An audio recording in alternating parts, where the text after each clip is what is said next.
মায়াবেৰি ৰাতেৰ বুকুৰ দেখা পাৰো তোমাৰ ছবি পৰাধীনা গোপনে আহি হিয়াৰ পুৰ তুমি যেমন শুকান মন নিয়নৰে চেঁচা তোমাৰ নামি অহা ৰুদৰে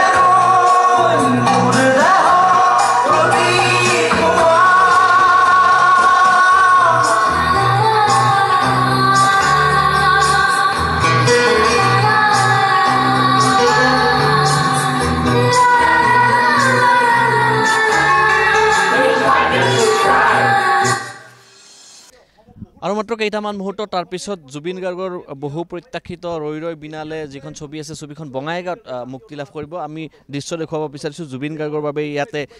এই যিটো জৰিমেক্সৰ হল আছে হলত জুবিন গাৰ্গৰ কাৰণে এখন চকী ইয়াত প্ৰতিষ্ঠা কৰা হৈছে। আয়ুষে দেখুৱাই গৈ আছে আৰু দেখিবলৈ পাইছে যে জুবিন গাৰ্গৰ সপোন আছিল ৰৈ ৰৈ বিনালেক লৈ পেলাই যি ধৰণৰ জুবিন গাৰ্গৰ সপোন দেখিছিল সেই সপোন বাস্তৱত ৰূপান্তৰ হ'বলৈ গৈ আছে। আমি দৃশ্য দেখুৱাইছোঁ আৰু মাত্ৰ কেইটামান মুহূৰ্ত তাৰপিছতে জুবিন গাৰ্গৰ ৰৈ ৰৈ বিনালে ছবিখন ইয়াত প্ৰদৰ্শন কৰা হ'ব। আমি আয়ুষ আৰু মই হলৰ ভিতৰৰ পৰা এই দৃশ্য দেখুৱাই গৈ আছোঁ আৰু এই যিটো দৰ্শনী আছে দৰ্শনীটো হাউচফুল দৰ্শনী অৰ্থাৎ 6:30 লগে লগে হাউচফুল দৰ্শনী আমি ইয়াত গম পাইছোঁ আৰু দেখিবলৈ পাইছে যে লোক অহা আৰম্ভ হৈ গৈছে আৰু সকলোৱে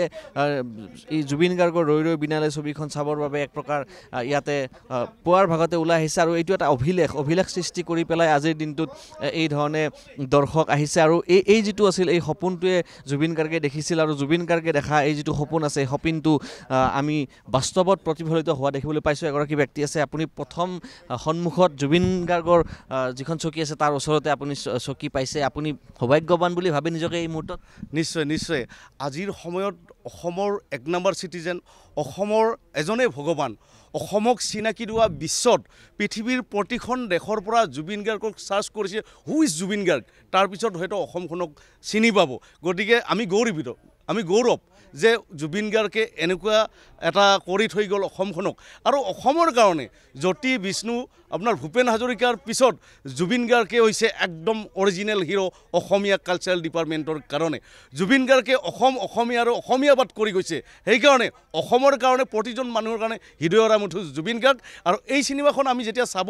আহি থাকোঁতে সুন্দৰ বৰষুণ আহিছে, খুব এটা ভাল লাগিছে যেন ভাল কাম কৰাৰ আগে এটা তুলসীৰ পানী যেনেকৈ দিয়া হয় বৰষুণ আহিছে আৰু গাঁৱৰ আই মাতৃসকলে কিন্তু বিচাৰিছে গাঁৱত চাব। আমি আশা কৰোঁ এই চিনেমাখন গাঁৱে গাঁৱেও যাতে যায়, কাৰণ গাঁৱৰ বহুত মানুহ আছে তেখেতসকলেও চাব বিচাৰিছে, ককা আইতাসকলেও ইয়াত দেখিবলৈ পাইছে গাঁৱৰ মানুহ চাব বিচাৰিছে আৰু এক প্ৰকাৰ হয়তো সন্মুখ ভাগত প্ৰাৰ্থনাৰ বাবে সকলোৱে মিলিত হৈছে আৰু আমি দৃশ্য দেখুৱাইছোঁ যে প্ৰতিগৰাকী দৰ্শক ইতিমধ্যে তেখেতসকল ইয়াত আহিছে আৰু সকলোৱে জুবিন গাৰ্গৰ যেহেতু আজি প্ৰথম যিখন ছবি আছে জুবিন গাৰ্গ নোহোৱা হৈ গৈছে আমাৰ মাজৰ পৰা, জুবিন গাৰ্গৰ অবৰ্তমানত জুবিন গাৰ্গৰ সপোন ৰৈ ৰৈ বিনালে বাস্তৱ ৰূপ দিয়াৰ স্বাৰ্থত এই মুহূৰ্তত আমি দৃশ্য দেখুৱাব বিচাৰিছোঁ। পুৱাৰে ভাগৰ পৰা ইতিমধ্যে অভিলেখ সৃষ্টি হৈছে। আমি দেখিছোঁ যে ৰাজ্যৰ বহুকেইটা এনেকুৱা চিনেমা হল আছে য'ত জুবিন গাৰ্গৰ ৰৈ ৰৈ বিনালে যিখন ছবি আছে সেই ছবিখন ইতিমধ্যে তাত প্ৰদৰ্শন কৰা হৈছে আৰু ৰাতিপুৱা 4:30 বজাৰ পৰা আৰম্ভ হৈছে আৰু আমি ইয়াত দেখিবলৈ পাইছে দৃশ্য আমি দেখুৱাইছোঁ আৰু প্ৰথম যিটো প্ৰদৰ্শনী আছে সেই প্ৰদৰ্শনীটো আমি দেখুৱাইছোঁ যে আন এটা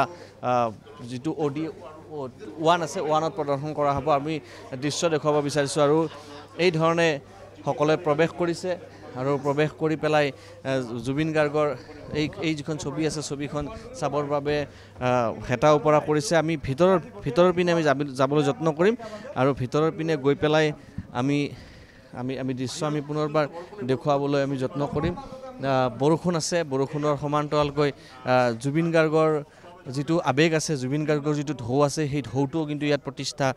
লাভ কৰিছে। আমি দৃশ্য সহকাৰে দেখুৱাইছোঁ। এগৰাকী দৰ্শক আছে, দাদা আমি দেখিছোঁ যে চিনেমাখন চাব আহিছে, কি ক'ব?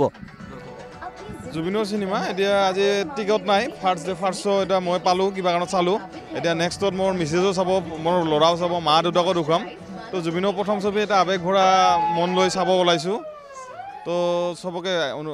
চবেই চাব এতিয়া বঙাইগাঁও আৰু চিৰাং লৈ টোটেল 30টা শ্ব' হ'ব গৈ আছে 30টা শ্ব' 6 দিনলৈকে এটাও টিকট নাই তো সেইটো এটা মানে অসমৰ নহয় গোটেই ভাৰতবৰ্ষৰ ইতিহাস হ'বলৈ গৈ আছে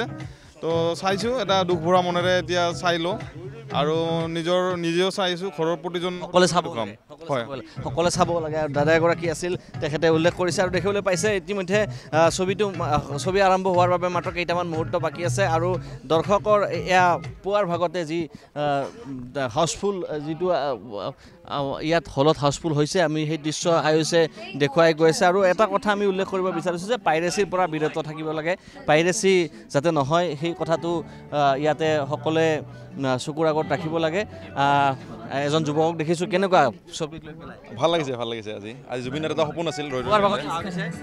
আমি আচলতে সন্ধিয়াও চাম আৰু পুৱাৰ ভাগতো চাম মানে ডাবল আজি এয়া দেখিবলৈ পাইছে এয়া হৈছে জুবিনদাৰ আৱেগ আৰু সকলোৱে জুবিনদাৰ যিখন ছবি আছে ছবিখন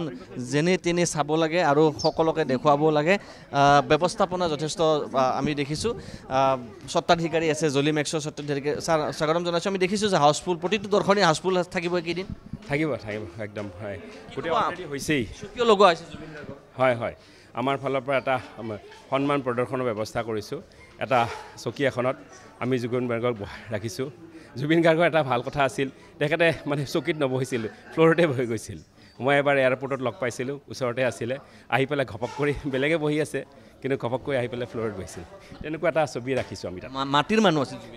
মানুহ আছিল ঠিকে কৈছে মই গতিকে আমি ইতিমধ্যে কৈছোঁৱেই যে জুবিন গাৰ্গ আমাৰ কাৰণে এতিয়া আৱেগ ছবিখনো সিমানেই আৱেগ হৈছে গতিকে অসমবাসীৰ বাবে এই ফিল্মখন আমাৰ বাবে এটা আৱেগৰ নিচিনা এটা আলোড়ন সৃষ্টি কৰিছে গতিকে এই ছবিখনক আমি এক্সিবিট কৰিম 12টা দৰ্শনী থাকিব এটা 6:30 পৰা আৰম্ভ কৰি 11:45লৈ আমি আৰম্ভ কৰিছোঁ আৰু ইতিমধ্যে আপোনাক জনাইছোঁৱেই যে 5 নৱেম্বৰলৈকে প্ৰায় ফুল পাইৰেচিৰ কথাটো আহিছে যে পাইৰেচিৰ পৰা বিৰত থাকিব লাগে একজেক্টলি পাইৰেচিটো হ'ব নালাগে জুবিন গাৰ্গে নিজেই বিৰুদ্ধাচৰণ কৰিছিল ইয়াৰ কাৰণে আৰু সেইকাৰণে মই দৰ্শকসকললৈ বিনম্ৰ নিবেদন কৰিছোঁ যাতে তেখেতসকলে নিজৰ ফোনবোৰ ইউজ কৰি পেলাই পাৰ্ট কৰি যাতে ছ'চিয়েল মিডিয়াত এৰি নিদিয়ে তেতিয়াহ'লে সেইটো পাইৰেচি কৰাৰ নিচিনাই হ'ব গতিকে এইখিনি যাতে নকৰে আৰু সকলোৱে ধুনীয়া কৰি চিনেমাখন চাওক মই এক্সিবিটৰ হিচাপে মই বহুত ক্ষেত্ৰত কিছু প্ৰস্তুতি লৈছোঁ মই ক'বলৈ ভাল পাইছোঁ মই এইটো একদম ভিহেমেণ্টলি অপ'জ কৰিছোঁ যদিও আমাৰ পৰা প্ৰেছাৰ দিছিলে ইনক্ৰিজ কৰা টিকেটৰ price I was not in the mood 2 number কথা প্ৰস্তুতি বিশেষ কৰি ইমানবোৰ মানুহ আহিব গতিকে প্ৰায় 2000 মানুহৰ সমাগম হ'ব গতিকে 2000 মানুহৰ সমাগমৰ কাৰণে আমাৰ যিটো ছেফটি মেজাৰ আছে সেই ছেফটি ফায়াৰৰ পৰা ইলেক্ট্ৰিচিটিৰ পৰা মেডিকেল ইমাৰ্জেঞ্চিৰ পৰা গোটেইখিনি বস্তুৰ প্ৰস্তুতি চলোৱাটো এটা ডাঙৰ এটা প্ৰত্যাহ্বান আছিল সেইকাৰণে আমি ৰেছপেক্টিভ ডিপাৰ্টমেণ্ট ফায়াৰ ডিপাৰ্টমেণ্ট আমি ইলেক্ট্ৰিচিটি ডিপাৰ্টমেণ্ট মেডিকেল ডিপাৰ্টমেণ্ট সকলোকে সাঙুৰি আমি এটা কোঅৰ্ডিনেটেড এপ্ৰ'চ কৰিছোঁ যাতে কিবা যদি ইমাৰ্জেঞ্চি হয় আমি হেৰি কৰিব পাৰোঁ দেখিবলৈ পাইছে জলি মেক্সৰ ক্ষেত্ৰত এটা সিদ্ধান্ত লোৱা হৈছে যে প্ৰাইজ ইয়াত নাবাঢ়ে অৰ্থাৎ টিকটৰ মূল্য কেতিয়াও নাবাঢ়ে বুলি উল্লেখ কৰিছে আৰু দেখিবলৈ পাইছে এই ধৰণে জুবিনৰ ছবি চাবৰ বাবে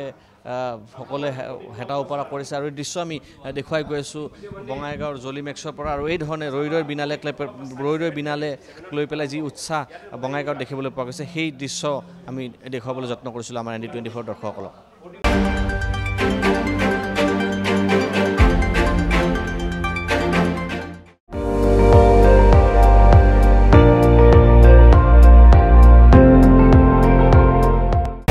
আপুনি চাই আছে ND24 সৰ্বশ্ৰেষ্ঠ নহয় সৰ্বোত্তমৰ দৌৰত